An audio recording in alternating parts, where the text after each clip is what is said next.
IELTS imtihonida oddiy before va afterni zamonda ishlatishni bilmayapti-da talabalarim. Chiqib turib, Davron aka kollaketion idiomani yorib yordim, bahoni zo'r qo'ymadi deyapti. Ha, ukam, siz kollaketion idiomani yorib to'kib tashlagingiz bilan siz oddiy zamonda ishlata olmasangiz, yuqori baho ola olmaysiz. U biladi, nativlar bittada ma'nosini ajratib ola oladi. Misol uchun quyidagi gapga e'tibor bering, qarang. Universitetga borishdan oldin uy vazifani bajarib bo'ldim degan gap bor, qarang. Before I went to the university, I did my homework deb qo'yapti talabalar.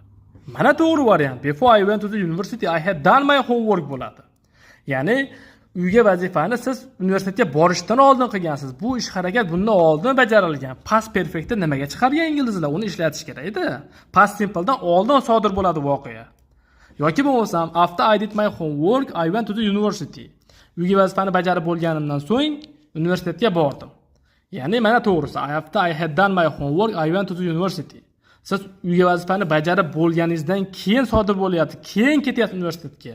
Past simpledan oldin ishlatiladi past perfect.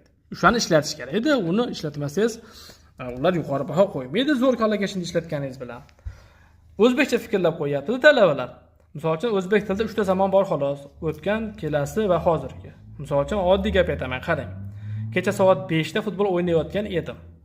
Kecha soat 5 gacha futbol o'ynab bo'ldim.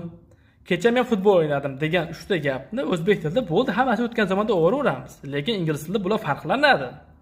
Past continuous, past perfect, past simple bo'ladi. 3 ta alohida zamon bo'ladi. Siz zamonni bir-biridan farqlamasangiz, ular bekorga chiqarmaydi. Inglizlar zamonni ma'no jihatdan bir-biridan farqlanadi. Uni ishlatmasangiz siz yuqori ball ola olmaysiz. Siz qachonki shu bog'lovchilar bilan complex sentence qilib, past perfect, past simple yoki past continuouslarni ishlatib yaxshi gapirganingizdan keyin aytadi, uka gap yo'q, yorvor dezingiz ingliz tilini qayta o'rgangansiz deydi keyin yuqori baho olasiz.